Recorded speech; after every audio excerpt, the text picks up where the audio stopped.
Hi everyone, Jean here, and this is my second video that I am filming in regards to my EPIK program. In my previous video, I filmed just an introduction of, what is happening in my life, which currently I am going to be moving to Korea. And so I actually applied via a recruiter to EPIK. So EPIK actually stands for English Program in Korea.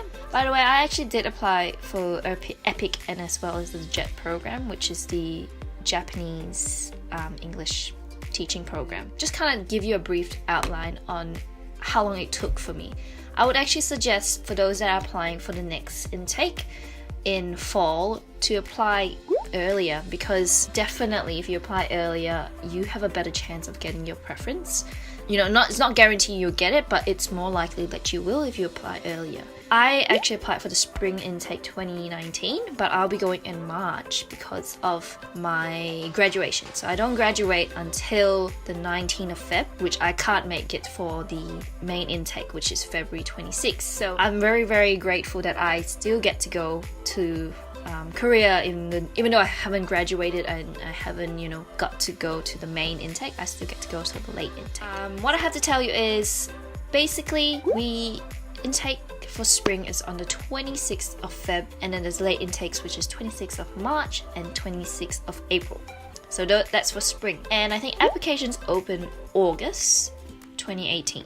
So I think it gives about 6 months or so to kind of start applying. And I applied 7th of November 2018. So basically that's when I first submitted my kind of inquiry to my recruiter. My recruiter that I am going with is Korean Horizons. No particular reasons, but because I've researched about it and a few people have suggested Korean Horizons, and I just went with them because they were the quickest to get back to me. So 7th of November, that is when I first applied through Korean Horizons. And then on the 8th of November, I got a reply back from Korean Horizons saying that they would like to have a talk with me, just via Skype, to give me some tips and what I would need to discuss to have a Skype interview on the 12th of November 2018, just in regards to my whole application process and what I would need to send to Korean Horizons via email. Just like scans of your documents, scans of all this, and pictures of that. Things I needed, I'll kind of list it here because it's quite a few things that you would need beforehand. So I'm not sure how it works with going direct and going through a recruiter, because I chose to go through a recruiter just because it made it easier for me because it was my first time applying. I actually had to get a letter of graduation rather than getting my bachelor's diploma, because I obviously haven't graduated yet and I'm only graduating in February. Korean Horizon said it is okay, you can still apply as long as you get a letter from the uni. Get a letter stating that when you graduate and that you are graduating before you go. We move on to the 19th of November, which I sent through all my scans, my passport scan, my application, and my 2 reference letters. And then on the 21st of November, Korean Horizons wanted to have a Skype chat with me just to discuss about my application and what needed to be changed. And then on the 22nd of November, I did the changes and I sent them back to Korean Horizons. The person that was dealing with my application submitted it to EPIK on that day, and he said that everything was good, so he's sending it to EPIK. And then on the 28th of November, that's when I found out I had been accepted and I got an interview with EPIK. But because I was away at the time, actually, I was in Japan with my family, so I had to tell him that I can't make that time, which I was supposed to be having an interview on the 5th of December, which is a Wednesday. But because I'm still away, I'll only be back to Melbourne on the 7th. So I had to reschedule it.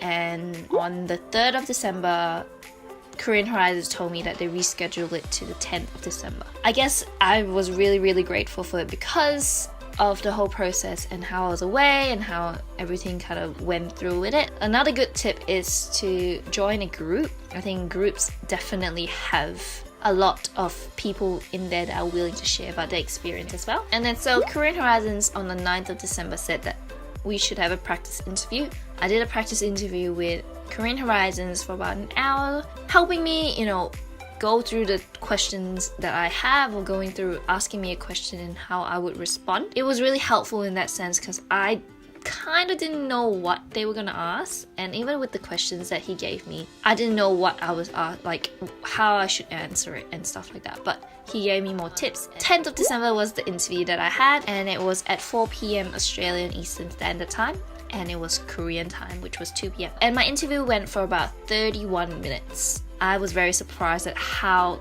easy it was. I felt that my interview was very casual. So I got back an interview from Korean Horizon saying that I passed my interview. So yay! That was at 7 p.m, which is about 3 hours from the time I had my interview. Then at that time I had to get all my physical documents ready to send it to Korean Horizons. Do get all your documents ready. You know, you don't want to be waiting and then your process and just the time, it kind of just extends it. The thing I had to get done before sending was my police check. So I got that done on 13th of December. And then on the 18th of December was when it came back to me with it all apostilled. And then on the 19th of December, I sent all my documents through to Korea via DHL. And they said that estimated arrival time was the 26th of December. I got a confirmation that it arrived to Korean Horizons on the 24th of December, which was great because it's just before Christmas. It's everything that he needed to have my employment contract and my notice of appointment. And so he sent them through to EPIK, and then on the 27th of December was when EPIK assessed all my documents and said they were all good. That is when EPIK will recommend me to a POE or a MOE, and on the 8th of Jan was when I got another email from Korean Horizon saying that I have been recommended to a POE or MOE, and I wasn't, you know, he didn't give me any more details on what place I got placed. So in my head still I'm thinking, oh, I probably got Busan, just in my head because I was so confident in myself. I was still up in the air where, you know, I could get placed anywhere. I actually said to myself, if I do get placed somewhere, I'm not gonna be so fussy. The day that came that I was so willing, I was checking my emails like daily because I was like, I want to know where I get placed. And on the 17th of Jan, that is the day that I received an email saying that I have been placed in this province called Jeonbuk. And honestly, the first reaction was like, yay! Where is this place? I have no idea. I was a bit worried because Jeonbuk, it just didn't ring a bell in my head. You know, I know every other city. I just didn't know the province of it, like the province in Korea. So I had to do research. As soon as I got it, I was like, where's this place?